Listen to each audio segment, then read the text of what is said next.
Today's episode, what is a dividend? Let's start with the basics. A dividend is a portion of companies' earnings that get distributed to the shareholders. Now, that's a nice dictionary definition, but what exactly does that mean? Basically, you'll get paid for holding investments in a company. These payouts will come at regular intervals, usually quarterly, but they can also be monthly or biannually.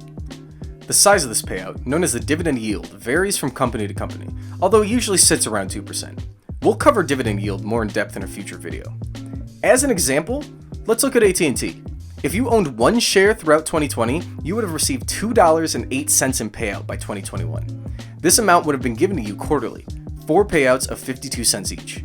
So, what are the advantages to dividend-focused investing?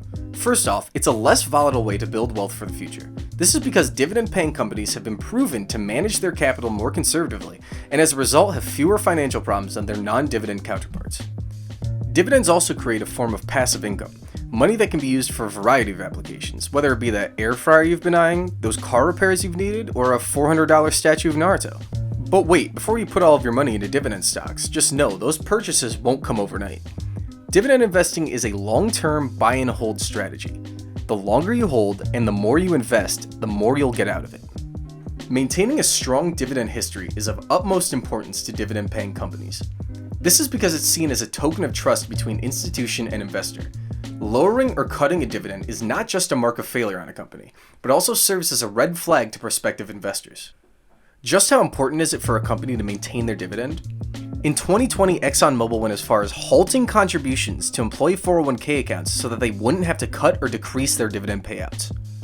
Companies that manage to go 25 years without missing or lowering even a single payment are given the prestigious title of dividend aristocrats.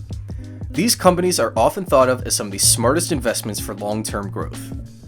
That's all for this one, folks, but now that you know the basics, remember, we've only covered the tip of the iceberg that is dividend investing. Want to learn more? Head over to the at&t for articles, SWOT analyses, and the best dividend tracking tech on the internet. Comment below what topic you want us to do next. Subscribe for more financial content. Oh yeah, don't forget to eat your carrots.